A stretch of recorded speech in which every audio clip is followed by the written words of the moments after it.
Josh Taylor is kind enough to join us right now to talk about it all. Hello, Josh. Thank you very much for the time. Appreciate you joining us. And I know it's a busy time for you, so thank you so much for taking some time out. By the way, at the top of the show, I mentioned this crazy air quality issue in New York. As someone who is preparing for a fight, is this bothering you at all?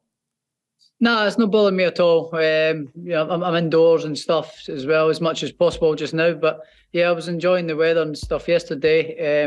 But no, it's not bothering me or affecting me too much. Okay, I saw that you were at the Empire State Building, doing all kinds of stuff there and doing a bunch of promotion leading up to the fight. You fought on some big stages before. Does this feel? And I know there's a lot going into it, and we'll get into all of that. But these are iconic New York monuments and places that you're going to. Does this one feel a little bit different? Yeah, this feels like a big fight. I've always dreamed of coming to New York and fighting Madison Square Garden. Since I was a little young guy. Coming up and getting into boxing. So yeah, this like most fighters from over the pond. The only dream of becoming world champion and coming over here and having a big fight. So yeah, I've done it twice now. This is my second time headlining in America, and this one is in Madison Square Garden and a huge fight, and I can get traveling support coming over with me. So yeah, I'm absolutely buzzing for it, and yeah, it's another one sort of dream come true. So yeah, I'm absolutely delighted with where I'm at. I'm enjoying the ride and enjoying everything that Fight Week has to offer, and just soaking up the atmosphere and yeah, lapping it up. Yeah, and the first one was 2 years ago in Vegas at the Virgin Hotel. All due respect to that venue, not quite New York City and not quite MSG, so this is a big deal. By the way, is it true that your uncle, when you were a kid, told you that he was going to save up? He was saving up, like, as you were 9, 10, 11 years old for the time that you make it to New York City and fight at MSG? And is he going to be in attendance on Saturday? Well, my uncle recently passed away. I'm sorry to hear that. Yeah, no, that's okay. Thank you very much. Yeah, he always said to me when I was getting into boxing that one day we're going to go to Madison Square Garden with you and my dad and stuff as well. So yeah, we're here now, and so yeah, this is very special to me this weekend. Yeah, absolutely. And for multiple reasons, right? I know that you are going to be representing your country, but also the late great Ken Buchanan, who also fought at Madison Square Garden. I saw your shorts that you will be wearing, kind of in honor of him as well. These are beautiful. I love how clean they are. I love how you're representing Scotland. And I know you've gotten a chance to meet him, right, prior to his passing. Any words of wisdom that he shared to you that you will be taking into this fight? Yeah, I knew Ken very well. I got to know him when I was a young lad, sort of 18 years old. He come into the gym, and I was training at the time. And he come in and started giving me bits of advice on, how to live life and train and apply yourself and live the life and train properly, give it your all, and always giving me little bits of advice on how to train and when we're in the gym, giving me a little bit of advice on how to do things and moves and stuff. And just telling me his stories all the time of him, topping the bill at Madison Square Garden, and Muhammad Ali coming and asking him to share the dressing room, and I'm drawing a line halfway over the dressing room and saying to Ali, "That's your side, this is my side. You come over, you're getting it," and all that sort of stuff. And yeah, just hearing all his stories is he's just a genuine legend of a man, and in my opinion, Scotland's and one of the UK's greatest ever to do it. So what I love so much about this fight is that there are many different storylines going into it. The first one pertains to you and your particular story, because the last time we saw you in action was February of last year in that very close fight against Jack Catterall. And what's interesting about that is, like, you didn't score the fight. You were just the fighter in the fight. And a lot of people thought, let's be honest, Jack won the fight, split decision win for you. Yet you received, it seemed like, a lot of hate for the victory. What was that like? You're not the one writing the scores down, but yet you received a lot of the hate for what the judges, ultimately deemed was a victory for you, or at least 2 of the 3 judges. The aftermath of that, what was that like for you? Yeah, I got a little bit of a stick online, but most of it was online. All of it was online. It was just trolls being trolls. And I can take it. It's no problem at all. But then people started sort of threatening my wife and my little sister with violence, and putting their places of work, their addresses online, and saying, "We're going to come here and do this and do that to you."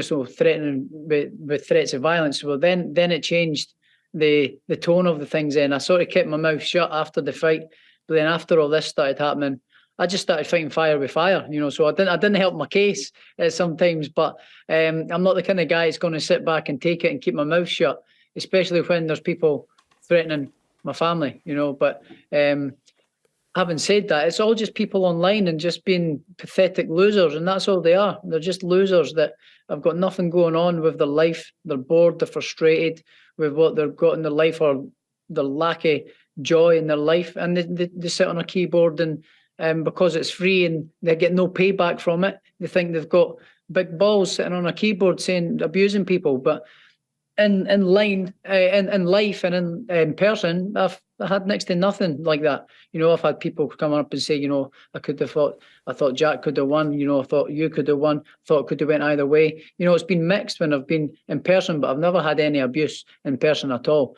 People have always been very amicable and respectful with me in person, but it's only been online. But with me, I don't really care. It's online. It's just losers online.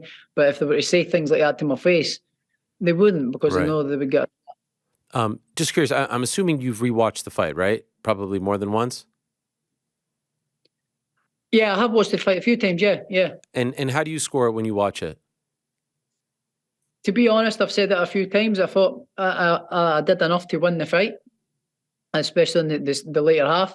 I thought Jack from the very off was doing excessive holding, and I thought the referee did a terrible job waiting until the 10th round to take a point off for him. He half the fight he wasn't in combat. He was just looking to be on the back foot and spoil and hold all the time. So.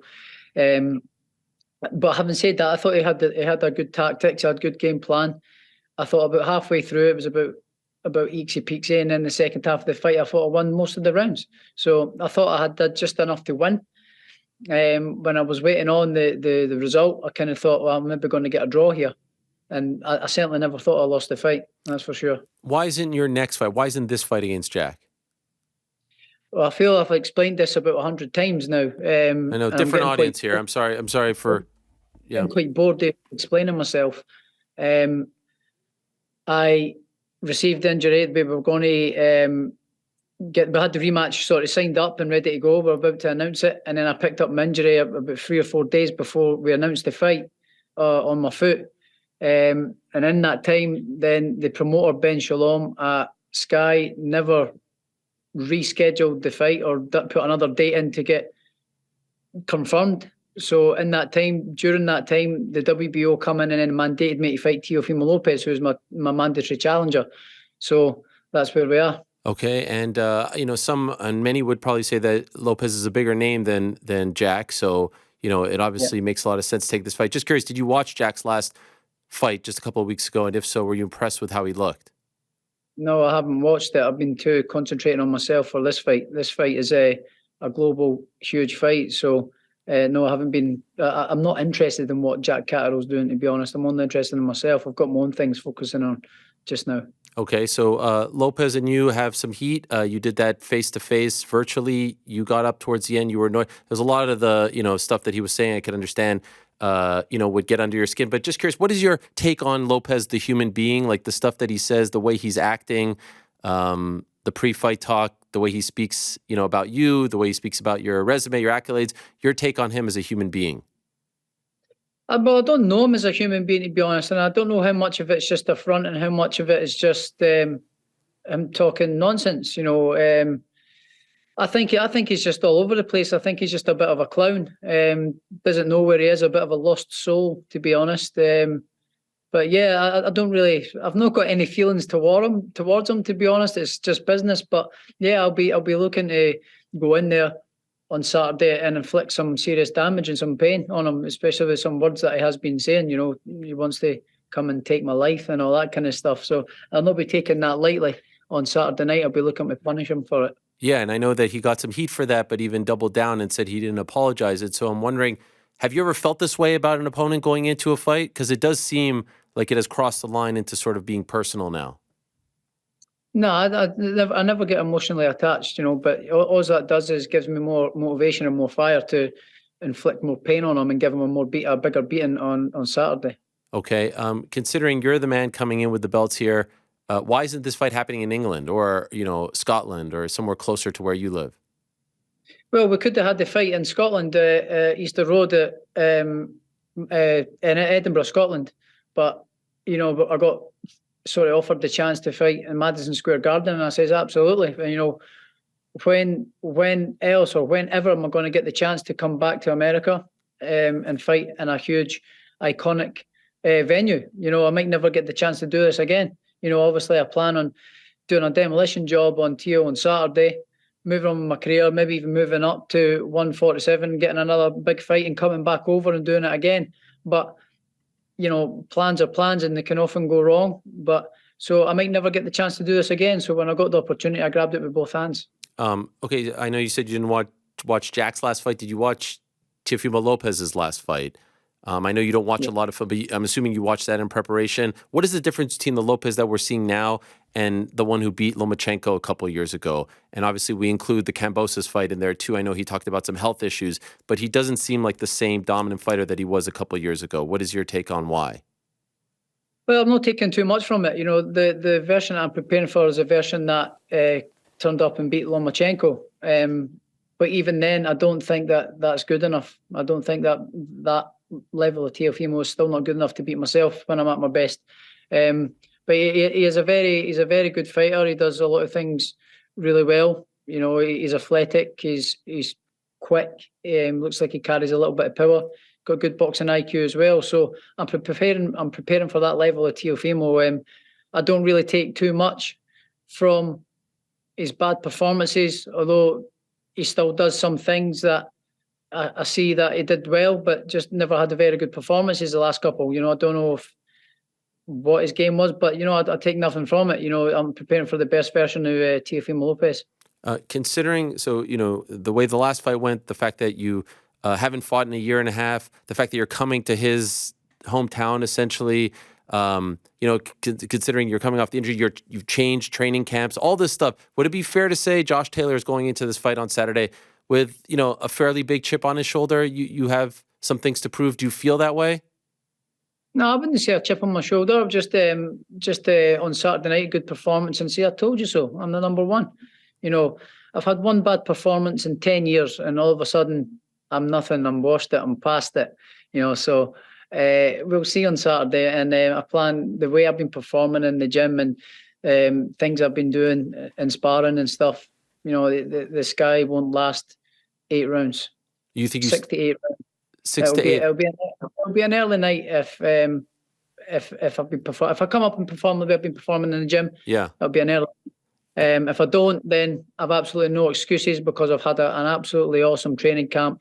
I've been in great shape. I feel I'm in the best shape of my life and my career, and both mentally and physically. So if I come on Saturday and I don't do well, that's all on me. And could I just ask, so obviously you have a big fight and you don't want to look past him, but who would be the next big fight for you at 140? Like, would you try to go for a Tank Davis? Is that even possible? Would you try to go for someone else? Who's like the dream fight for you at 40 and then 47? I mean, 2 incredible weight classes. I'm not really thought about it, to be honest, but at 140, there's still big fights now. I've got the rematch with Regis Prograis there. I've got the rematch with Jack Catterall. I've got, like you said, Devin Haney possibly coming up, Brian Garcia, Javonta possibly coming up as well. So these are all big fights, and if they're right for me at the time, I'll take them. And obviously I've got personal ambitions in the game to become a 2-weight world champion as well. So I'd like to eventually, it's imminent that I'm going to be moving to 147 at some point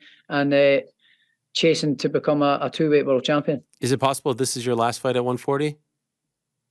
Quite possibly, but you never know. I mean, as I said, we'll wait and see what happens after this fight and what offers come my way, and if I feel it's right for me at the time, and then we'll make the decision after I sit down with my team and see what offers are on the table. Okay, and last thing before I let you go, I know this is a big one at the theater this weekend. There was another big one at the theater last weekend. I was there as well. The darts. I love the darts, Josh. You were at the darts. I was there myself. Yes. I was there myself. How great was the darts? Wasn't it my first time going to a darts event? That was fantastic. Did you enjoy it? Yeah, it was good. I mean, I've been to a couple of darts nights out back home. With a little bit more lively back home, I would say. They're a little bit more enthusiastic. More and the crowd gets enthusiastic than that? That was a great crowd, I thought. Yeah, absolutely. That was very tame for me. Oh, wow. I don't know what it is, but the Americans just don't do it the same as the UK fans. I think it's maybe because they're a little bit more boozy, but back over the pond and have a bit more of a party mindset. But yeah, it was very tame, I thought, but it was still very good, and yeah, the darts were good, and all the visiting players, the big names actually got beat. So there was a few upsets, which was quite good and quite interesting to see. Who's your favorite? I'm a big Bully Boy fan. He got beat in the first night. I couldn't believe it. Yeah, he got beat. I like Gary Anderson. I like Van Gerwen as well. I think he's very good as well. I think I like Gerwin Price as well. I think all these guys are good. They're all good players. They're really good. Showman. I like that. There's like a little bit of showmanship in it with the walkout music and the little dartboard in my little bar in the house as well. I try and practice. Man, you could give me 100 darts and maybe hit the treble 20 once. It's very deceiving, the dartboard. You think it's a piece of cake just to throw the darts, but no, it's very hard. It's very hard. The original plan was, I think, for you to come in studio. Now I know why you didn't come in studio, because I would have beat you in darts, because we always play darts with our in studio guests. So I know you didn't want that smoke. It all makes sense now. By the way, Celtic or Rangers? None, to be honest. I am an Edinburgh man, so I support my local team, which is Edinburgh Hibernian FC, which is the local team that I support. Okay, well, much love to them, and good luck to you. Looking forward to it. There's a big UFC pay-per-view on Saturday. Can you tell the people, our audience, why they shouldn't watch that and watch you instead, watch your fight instead, or maybe both, maybe do the split screen? Yeah, you've definitely got to watch the Tartan Tornado. This fight with Teofimo Lopez is going to be fireworks from the very first to the very end bell. So get your tickets or come and watch and tune in, and it's going to be some fireworks. It's going to be an exciting fight. Thank you, Josh. Appreciate it. Good luck to you. Thank you very much. Thanks for having me. All right, there he is, Josh Taylor joining us, the pride of Scotland.